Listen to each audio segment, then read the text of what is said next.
Assalamualaikum warahmatullahi wabarakatuh. Saya Asri Nabilatuz Zahroh dengan nomor induk 19150084. Pada kesempatan kali ini sebagai UTS dari mata kuliah studi fikih, saya akan menyampaikan pembahasan terkait sumber-sumber hukum Islam yang mukhtalaf. Nah, sebelumnya, sebagaimana telah kita ketahui bahwa sumber-sumber hukum Islam ini dibagi menjadi dua, sumber-sumber hukum Islam yang muttafaq dan sumber-sumber hukum Islam yang mukhtalaf. Nah, untuk sumber-sumber hukum Islam yang muttafaq, yakni sumber hukum Islam yang telah disepakati oleh seluruh ulama. Nah, diantaranya ada Al-Quran sebagai pokok dari sumber hukum Islam, kemudian ada hadis sebagai penjelas dari Al-Quran, ada ijma sebagai ijtihad dari para mujtahid, kemudian ada qiyas sebagai penyamaan hukum dari suatu peristiwa yang tidak memiliki nas hukum dengan peristiwa yang memiliki nas hukum karena adanya kesamaan ilah. Nah, selanjutnya ada sumber hukum Islam yang mukhtalaf, yakni sumber hukum Islam yang tidak disepakati oleh ulama dan masih menjadi perdebatan hingga saat ini. Nah, kemudian diantaranya dari sumber hukum Islam yang mukhtalaf tersebut, yang pertama ada istihsan. Nah, metode pengambilan hukum istihsan ini di dalamnya masih terdapat banyak perbedaan pendapat ulama, seperti pada kalangan Hanafiyah, kalangan Malikiyah, kalangan Hanabiyah menggunakan metode istisna ini. Bahkan Imam Malik mengatakan bahwa istisna adalah 90% ilmu. Nah, di sisi lain Imam Syafi'i menentang dengan keras penggunaan metode pengambilan hukum Islam dengan istisna. Bahkan beliau mengatakan bahwa barang siapa yang beristisna, maka ia telah membuat syariat baru. Untuk alasan mengapa Imam Syafi'i menentang dengan begitu keras penggunaan istisna sebagai metode pengambilan hukum Islam, diantaranya beliau berpendapat istisna berarti menentang ayat-ayat Al-Quran yang memerintahkan untuk mengikuti wahyu dan menetapkan hukum sesuai dengan kebenaran yang telah diturunkan oleh Allah dan melarang mengikuti hawa nafsu manusia. Nah, untuk menetapkan hukum sesuai dengan kebenaran tersebut, seseorang harus mengetahui terlebih dahulu dengan melalui nas atau petunjuknya. Nah, sehingga dalam setiap peristiwa yang dialami oleh seseorang pasti terdapat penjelasannya di dalam Al-Quran, baik itu secara rinci maupun secara global. Oleh karena itu, kenyataan bahwa istisna ini diterima dan digunakan oleh sebagian ulama mujtahid terkemuka menimbulkan perbedaan pendapat atau menimbulkan pertentangan yang cukup penting. Nah, untuk contoh dari istisna ini, contoh dari istihsan contoh dari istihsan ini seperti dalam jual beli. Nah, dalam jual beli syar'i diketahui bahwa harus terdapat barangnya dalam jual beli tersebut. Nah, namun dalam istihsan akad jual beli ini yang tidak ada barangnya diperbolehkan, seperti dalam jual beli saham, sewa, muzaroah, musaqah dan lain sebagainya. Nah, alasan diperbolehkannya ini karena dalam akad-akad tersebut terdapat kebutuhan atau hajat manusia. Nah, selanjutnya maslahah mursalah. Nah, metode pengambilan hukum maslahah mursalah ini menurut ulama usul fiqh, yakni memberikan hukum syara' suatu kasus yang tidak terdapat dalam nas ataupun ijma' atas dasar memelihara kemaslahatan.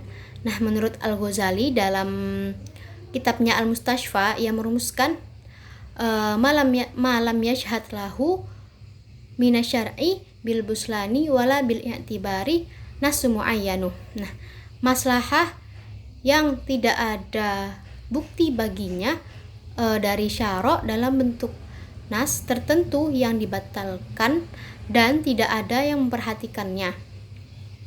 Untuk kehujahan dari maslahah mursalah ini, menurut Imam Malik dan Ahmad, maslahah mursalah yang tidak ditunjuki oleh syara' dan tidak pula dibatalkan, ini dapat dijadikan dasar istinbat.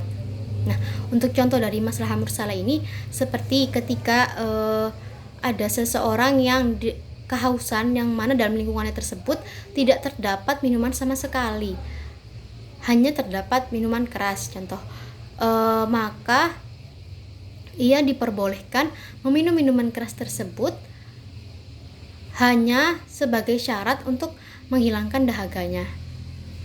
Nah, selanjutnya ada urf yakni berasal dari kata arafa ya'rifu atau diartikan al-ma'ruf, yakni sesuatu yang dikenal. Nah, urf ini diartikan sebagai sesuatu yang telah dikenal oleh manusia dan mereka menjadikannya sebagai suatu kebiasaan atau adat, yang mana bisa dalam bentuk perkataan, perbuatan, ataupun sikap meninggalkan sesuatu. Nah, untuk kehujahannya, urf yang sahih dapat dijadikan pertimbangan oleh mujtahid dan hakim dalam menentukan suatu hukum. Nah, namun urf ini dianggap membingungkan karena ia memiliki dua sisi. Pada sisi yang pertama, hukum itu berubah mengikuti perubahan perkembangan manusia. Oleh karena itu, hukum Islam bersifat dinamis. Nah, untuk sisi yang kedua, untuk sisi yang lain, hukum Islam itu bersifat jumud, yang mana karena ulama menyadarkan diri pada suatu aliran hukum tertentu sehingga sulit untuk menerima adanya perubahan. Nah, untuk contoh dari urf ini, ketika dalam akad jual beli syar'i terdapat adanya akad dalam jual beli tersebut. Nah, namun untuk kenyataannya dalam jual beli saat ini, untuk nominalnya yang kecil atau untuk nilainya yang kecil, tidak terdapat akad.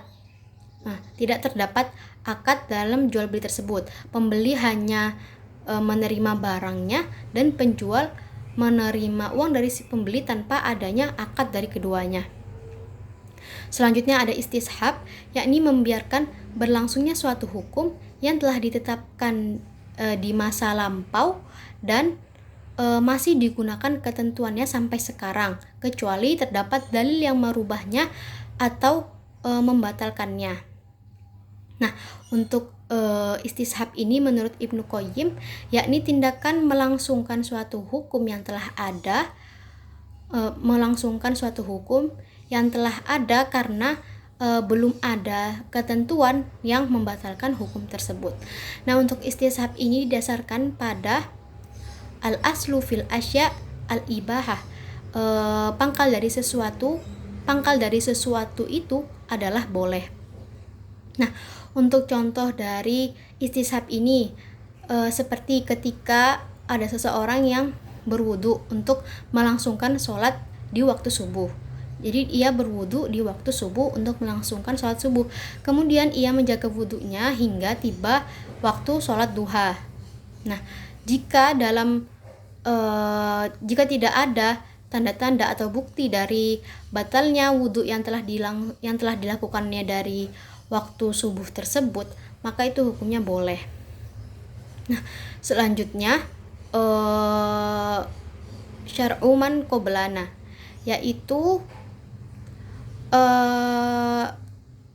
syariat atau hukum-hukum dari nabi-nabi sebelum Islam. Nah, untuk syar'u man qoblana ini juga terdapat banyak perbedaan ulama. Nah, para ulama berbeda pendapat terkait syariat-syariat atau hukum-hukum dari nabi terdahulu sebelum Islam yang dicantumkan di dalam Al-Quran, karena tidak adanya ketegasan apakah hukum tersebut masih berlaku. Kemudian tidak pula ada dalil-dalil yang membatalkan adanya hukum-hukum tersebut. Nah, untuk syariat man qoblana ini seperti contoh syariat Nabi Musa.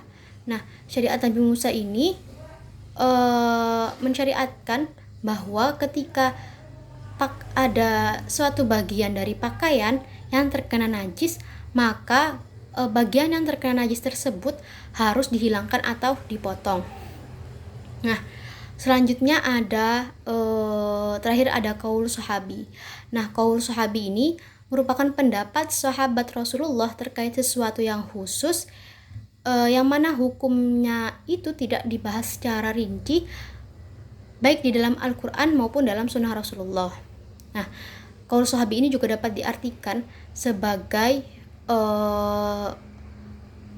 perkataan, tindakan, ataupun ketentuan dari sahabat Rasulullah dalam meriwayatkan atau menyikapi suatu permasalahan tertentu. Nah, untuk qaul sahabi ini menurut Imam Malik dan pendapat penting dari Ahmad Hambali ini mengatakan bahwa qaul sahabi ini dapat dijadikan fatwa untuk generasi setelahnya, sebagaimana dalam firman Allah, Bismillahirrahmanirrahim, kuntum khaira ummatin ukhrijat lin-nasi ta'muruna bil ma'ruf wa tanhauna 'anil munkari wa tu'minuna bil Bismillahirrahmanirrahim, kuntum khaira ummatin ukhrijat lin-nasi ta'muruna bil ma'rufi wa tanhauna 'anil munkari wa tu'minuna billahi walau amana ahlul kitabi lakana khairul lahum minhumul mu'minuna wa aktsaruhumul fasikun. Al-ayah. Nah, untuk contoh dari qaul sahabi sendiri ini seperti dalam seperti dalam qaul sahabi yang mengatakan bahwa nenek itu dalam wasiat mendapatkan seperenamnya dalam waris ini mendapatkan hak seperenam. Nah, namun menurut Imam Syafi'i dan Abu Hanifah mengatakan bahwa qaul sahabi ini tidak dapat dijadikan hujjah. Mungkin itu yang dapat saya sampaikan. Mohon koreksinya jika terdapat kesalahan dari apa yang saya sampaikan. Kurang lebihnya saya mohon maaf. Wassalamualaikum warahmatullahi wabarakatuh.